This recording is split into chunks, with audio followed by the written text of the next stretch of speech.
Hello, hello, and welcome back to a very merry classic TV and holiday event. Thank you so much. I'm Herbie Pilato, and I'm sitting next to the gorgeous Karen Richmond. Ooh, gorgeous. I have to Yes, put on the that. new Thank you. gorgeous The Gidget. new old gorgeous Gidget. I mean, you look gorgeous. You really do. I mean, do you drink a lot of water? Because your skin is just so, Bless you. so pure. It's the, all the spackling and the, I don't think so. Thank you. It's very pure. Okay. All right. We are going to continue with the show. I hope you're having a good time. Are you having a good time? Sometimes I break into an English accent. I don't know why that happens. But... Do it to the thing. Jolly good shame. Oh, there you go, I'll be Jerry. the judge of that. Thank you. That's a real one. That's a real one. Okay. All right. Our next guests. They are two of the most beloved actresses in all of daytime and primetime family television. One is best known for playing an adventurous and intelligent young lass on the most acclaimed Saturday morning live sci-fi TV series of all time. The other went on to make history with a groundbreaking performance that shattered countless barriers. They both have written books about their amazing lives and careers, and we are so honored to have them here today. Ladies and gentlemen, Kathy Coleman Holly from Land of the Lost, and Geri Jewell from The Facts of Life.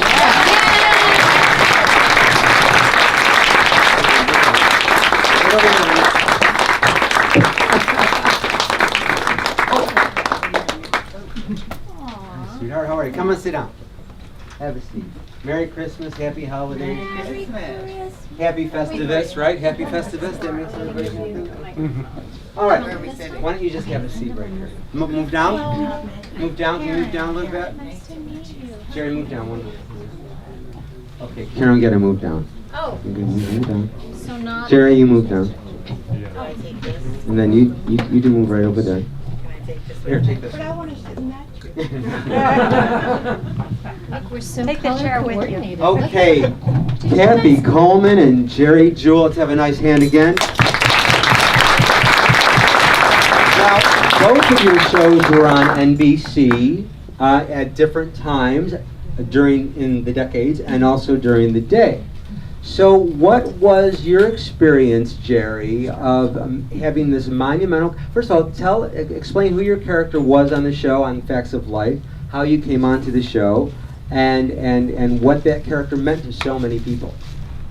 Well, I played Cousin Geri, and Norman Lear saw me perform in 1980, and he cast me in Fact of Life as Blair's cousin, and I was the first person with a visible disability, to be cast in a primetime series. It was never done before. So Let's have a hand for that, right there. Oh, it was groundbreaking, and it was an amazing opportunity. And funny, this should be a Christmas show because my very first episode of Facts of Life aired on Christmas Eve, 1980. How about that? I didn't know that. Yes. Wow. Was it a Christmas episode? It was theme? not a Christmas episode, it was a cerebral palsy episode. Okay. All right, stop right there. Stop right there, because that is one of the amazing... You have many amazing things about you, but one of the amazing things is that you have such an incredible sense of humor, and you are a stand-up comedian, and you let nothing stop you. You never have. You are the Classic TV Preservation Society. So I want to have a triple hand for the incredible courage. Now, I wrote the book on Life Goes On, that starred Chris Burke as Corky, and that show came on in 1989, and that was the first character on a male character on a weekly series. But you predated that. What was your debut episode again? What was the year? 1980. I started doing stand-up comedy in 1978. Okay, but the show, your appearance on the show, what year was it? Pardon? What year was your appearance on The Facts of Life? 1980. Oh, 1980. Okay. So that's 19 8 years before Life Goes On. That's pretty amazing. And you also were friends with Carol Burnett, and were you in the audience? What's that story there? Well, you know what? This is the Christmas show. Yeah, okay. I know.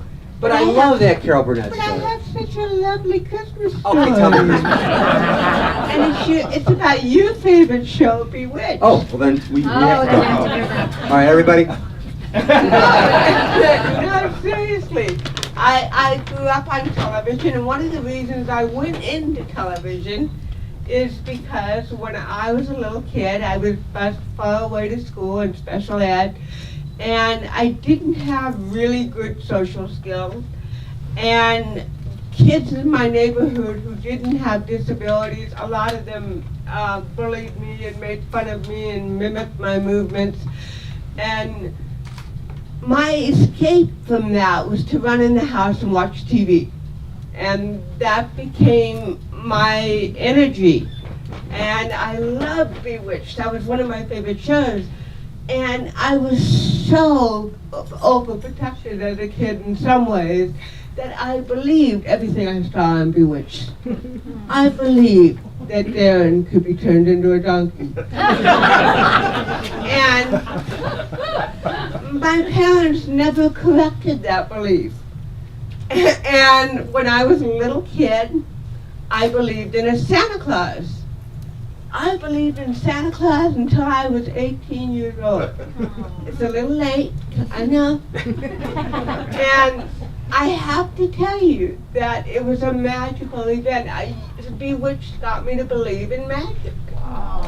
And my mother made sure that I believed in Santa Claus. What she did was, she convinced my sister and I that Santa Claus was smoke. And that's how he came into the house, through the chimney, as smoke. And what she was really doing was sitting in the corner of a room smoking a whole pack of cigarettes.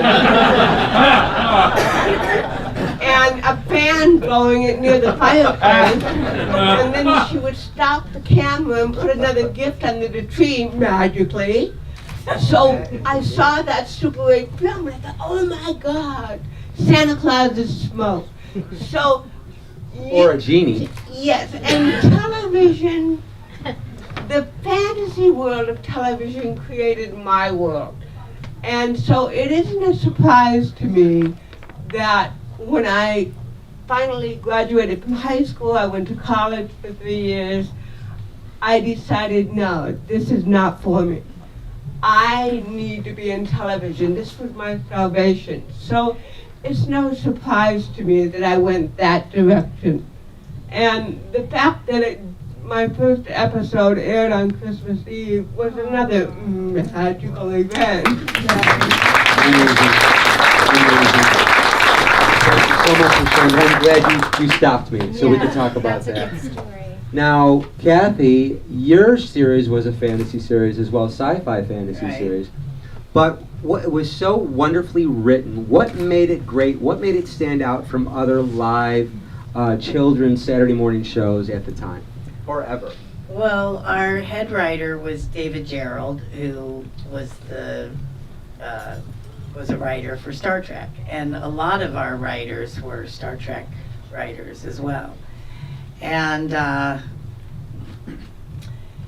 they chose never to talk, even though it was a children's show, they chose to write in a way that never spoke down to children. They wrote it so that your parents could, I heard somebody else saying that, I think it was you who were saying that, the family could join in and watch an episode. I think the same goes for my show, that, the father might be cutting across the living room and be stopped because it was intelligent, dialogue that was being, said. So, the writing, we had fabulous makeup artists on our show. It was the same makeup that was also Star Trek. We had the Westmore brothers, so Right. we just had a good group of people working with Now, how many seasons did it go? 3. Went 3 years. Yeah, and we were in the #1 slot every year, and it was predicted. The very first day, Criswell was on our set, and he says, I'm going to make a prediction. He said, this is going to be a #1 show, and we hit the #1 slot, and we never backed down. We stayed there. Wow. Now, both of you have written books about your life. So, Kath, why don't you talk a little bit about your book, which, by the way, we have here. I know exactly where it is. Okay. It's right there. Oh, there you go. Actually, we did not have a Christmas episode on Land of the Lost. There was no holidays in Land of the Lost. But I do have a Christmas story that kind of pertains to my book. When I was 12 years old, I was flown to New York a week ahead of the Macy's Day Parade. And I don't know why they hired me for this particular job, because I no more look like Dorothy from The Wizard of Oz than I do the Incredible Hulk, you know. But they hired me to be on the Wizard of Oz float as Dorothy and sing Somewhere Over the Rainbow. So the reason they flew me in a week ahead of time was to go into a recording studio and sing the song. So the day of the parade, we were staying at the Waldorf, and they came and got us in this bus, and all the celebrity guests were on this bus, and it was freezing cold. And so my mother and I were sitting there, and Bo Donaldson and the Haywoods were in their 1970s white with red flames going up the sides and flames up the bell-bottom sleeves and everything. And they were behind us on the bus. Well, my mother had a styrofoam cup of coffee with cream and sugar in it. And we're sitting there, and I noticed that this one character that played Little Miss Muffet got on the bus, and she was very peculiar looking. She had these really long eyelashes. And I thought that's what startled my mother, was this wild looking woman. Well, my mother had a full-blown grand mal, and I was unaware that she had epilepsy. And so the cup of coffee went over the back, all over the Haywoods, and my mother went into this seizure. Well, it was a good thing that I had got into New York a week ahead of time to record that song, because we went to the hospital, and I told my mother, I said, you know what, I know if you were okay, you'd want me to do this. So I went and I sang Somewhere Over the Rainbow on that float, and what a beautiful memory. anyway, there was something that was really funny that ties all that in together. David Hartman took care of me. That was a kind of a weird thing. Good Morning America. Yeah.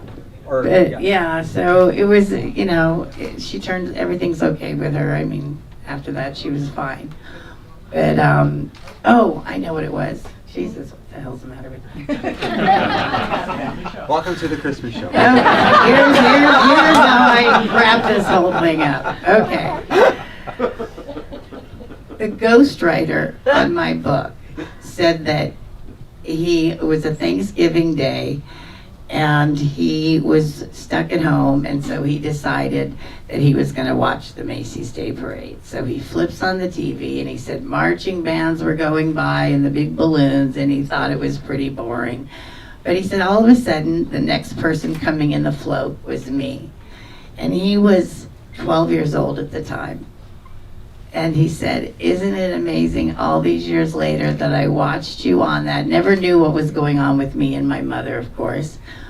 But he said that someday, you know, 40 years later, I would be co-writing your book with you. And so it's he's a pretty, great yeah, writer, so he is. your small world about the Christmas Eve special and the Santa smoke and all that. Yeah, I had a very similar, you know, kind of thing happen, so yeah. So we know what Christmas is all about here, just like Linus on A Charlie Brown Christmas. That was incredible stories. Let's have a great hand for those stories.